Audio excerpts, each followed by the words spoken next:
కీర్తనకారుడు ఒక మాట అంటాడు, చూస్తారా? కీర్తన గ్రంథంలో ఒక మాట ఉంటుంది, కీర్తన 94.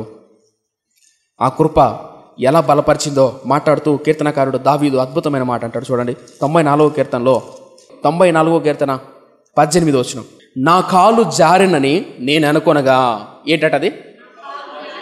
నా కాలు జారినని నేను అనుకొనగా యెహోవా డాష్ నీ కృప నన్ను బలపరచుచున్నది. బా, అద్భుతమైన మాట కదా. ఎవరు తలపైకెత్తండి. నా కాలు జారిన పోడు అనుకోనగా అంటే ఏంటి అర్థం? పడిపోయే క్షణాలు వస్తారావా? రీసెంట్గా నాకు తెలిసిన ఒక అమ్మాయి యవ్వన కాలంలో విజయవాడలో ఒక చర్చిలో పరిచర్య చేస్తున్నారు. అబ్బాయి ఇటు పక్క ఉన్నారు, ఒక అమ్మాయి పరిచర్య చేస్తుంది, అంటే కసువు ఊడుస్తున్నప్పుడు సరదాగా మాట్లాడుకుంటున్నారు. ఎవరెవరు? అబ్బాయిలు మాట్లాడుకుంటున్నారు. నేను చూసి ఆశ్చర్యపోయా. ఇప్పుడు అమ్మాయి కసువు ఊడుస్తుంటే పక్కనున్న అబ్బాయి వీడియో తీస్తున్నాడు. ఏం చేస్తున్నాడు? ఎక్కడ కసువు ఊడుస్తుంది? చర్చిలో కసువు ఊడుస్తుంటే అబ్బాయి వీడియో తీస్తున్నాడు. ఇప్పుడు ఊడుస్తున్న అమ్మాయికి తెలుసు వాడు వీడియో తీస్తున్నాడని. మీకేమైనా అర్థం? అంటే నేనేం చెప్పే ప్రయత్నం చేస్తున్నానంటే, నేను ఎవరిని కించపరచాలని కాదు, తక్కువ చేయాలని కాదు. నా ఆలోచన ఏంటంటే, మనకి ఎన్ని సహవాసాలు అయితే ఉంటాయో, ఎన్ని దగ్గర బంధాలు అయితే ఉంటాయో, ఎన్ని హద్దులు లేకుండా అయితే ఉంటామో, బలహీనమైన క్షణాల్లో పడిపోయే అవకాశాలు ఉంటాయి. మీకు అర్థమైతే ధన్యులు. ఆ మాట నా జీవితంలో ఎన్నోసార్లు ఇలా అనుకున్నా. ఏంటంటే, నన్ను అంటారు మా స్నేహితులు కానీ, ఏ ఇన్స్టాగ్రామ్ కానీ సరిగా మెసేజ్ టయానికి రిప్లై అయ్యవు, వాట్సాప్ టయానికి రిప్లై అయ్యవు, స్నాప్చాట్ వాడవు, ఇవి అంటారు కదా, స్నాప్చాట్లు ఇవి వాడవు అని. ఉన్నవి మానేసుకోలేక కింద మీద పడతానా. ఉన్న యాప్లు ఉంటాయి కదా, అవి వాడడానికే కింద మీద పడుతున్నా. భయం. ఎందుకు భయం తెలుసా? ఏ బలహీనమైన సమయంలో పడిపోతామో అని. మీకేమైనా అర్థం చెప్పేది? ఇప్పుడు ఆ అమ్మాయి కసువు నూపుతుంది, అబ్బాయి వీడియో తీస్తున్నాడు, సరదాగా మాట్లాడుకుంటారు. ఓకే, ఓ రోజు సరదా ఉంటుంది, 2 రోజులు సరదా ఉంటుంది, 1 వారం, 2 వారం, 3 నెలలు, 2 నెలలు, 4 నెలలు, 5 నెలలు, 6 నెలలు, 7 నెల. నువ్వు ఆలోచించినట్లు ఆ అబ్బాయి ఆలోచించాడు, ఆ అబ్బాయి ఆలోచించినట్లు నువ్వు ఆలోచించావు. అవునా కదా? అలా ఉంటుంది కాబట్టి దయచేసి దూరంగా ఉండండి, హద్దుల్లో ఉందాం, క్రమశిక్షణ కలిగి ఉందాం అని నేను మన సంఘానికి మొత్తుకొని చెప్తానా లేదా? ఎందుకంటే మనకు కాలు జారిపోయే క్షణాలు ఉంటాయి, బలహీన పడుతున్న క్షణాలు ఉంటాయి. మీరు ఎవరైనా సరే నేను కాలు జారి పడే స్థితి రాలేదన్నా అన్నట్లయితే మీరు ధన్యులు, మీరు గొప్పలంగా. నా జీవితంలో బోల్డ్ ఎన్నిసార్లు వచ్చాయి. ఎన్నిసార్లు వచ్చింటాయనంటే లెక్క పెట్టలేని సార్లు వచ్చాయి. ఏమొచ్చాయి? కాలు జారి పడిపోయే స్థితి లెక్కలేనన్ని సార్లు వచ్చాయి. అయితే నా దేవుడు వదిలిపెట్టా. అద్భుతమైన మాట ఇది. నాకు కాదు, భక్తులకు కూడా వచ్చింది. అందుకని కీర్తనకారుడు అంటున్నాడు, ఏంటా మాట? చదువుదాం. 94:18 అద్భుతమైన మాట. నా కాలు జారినని నేను అనుకొనగా యెహోవా నీ కృప నన్ను బలపరుచుచున్నది. నా అంతరంగమందు విచారములు హెచ్చుగా నీ గొప్ప ఆదరణ ప్రాణమునకు నెమ్మది కలగచేయుచున్నది. అద్భుతమైన మాట కదా. రైట్. కాలు జారిపోయిన అనుకున్నానయ్యా, పడిపోయింది నా బతుకు, అయిపోయింది నా జీవితం. ప్రార్థన చేయడం మానేసా, వాక్యం అర్థం కావట్లేదు, దేవుని సన్నిధికి వెళ్ళడం మానేసా, ఆత్మీయతను కోల్పోయినా, పాపం చేశా, రహస్యమైన పాపానికి బానిస అయిపోయా, అమ్మాయికో అబ్బాయికో చాటింకో బూతు బొమ్మలకు అయిపోయింది నా బతుకు. కన్నీటి ప్రార్థన రావట్లే. మన మందిరానికి ఒక అన్న వచ్చేవాడు, అప్పుడప్పుడు వస్తూ ఉంటాడు ఫంక్షన్స్కు, కార్యక్రమాలకు, తెలంగాణ ప్రాంతం నుంచి.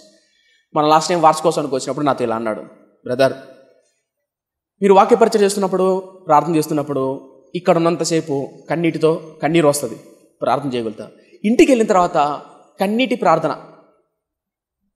ప్రార్థన, హృదయపూర్వకమైన ప్రార్థన చేయలేకపోతున్నాను, నా కోసం ప్రార్థన చేయండి అని అడుగుతున్నాడు.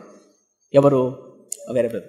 నేనేం చెప్పి ప్రయత్నం చేశానంటే, కొన్ని సందర్భాల్లో కన్నీటి ప్రార్థన కోల్పోయినప్పుడు, ఆత్మీయత దిగజారిపోయినప్పుడు, అయిపోయింది, పడిపోయాను, జారిపోయాను అనుకున్న టైంలో ఆడొక మాట ఉంది, నా కాలు జారినని నేను అనుకొనగా. అంటే జారిపోయాను అనుకున్నా, అయిపోయింది, ఇంకో నా వల్ల కాదు. ఆ టైంలో నీ కృప నన్ను బలపరుచుచున్నది. అద్భుతమైన మాట కదా. ఆయన కృప బలపరచు. అంత మాత్రమే కాదు, నీరు గారిపోయినా, కృంగిపోయినా, తన జీవితంలో అనగారిపోయినా, బలహీనంగా ఉన్న స్థితిలో అంట అద్భుతమైన మాట, నన్ను గొప్ప ఆదరణతో ఆదరించావయ్యా, ఓదార్చావయ్యా. ఎంత అద్భుతమైన మాట. మై ఫ్రెండ్స్, గుర్తుపెట్టుకోండి, నెహెమ్యా తన పితరులను జ్ఞాపకం చేసుకుంటూ, నీ కృప బలపరిచినయ్యా. బలపరిచే కృప కావాలొద్దా?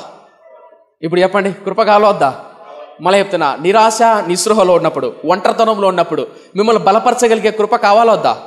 నేనేం చెప్పి ప్రయత్నం చేస్తున్నానంటే, ఒక బలహీనత ఉన్నప్పుడు, ఒక పాపం బానిస అయినప్పుడు, ఆ పాపాన్ని తీర్చుకోవడానికి బలహీనమైపోయి డబ్బుతో ప్రతి సమస్యను పరిష్కరించలేం.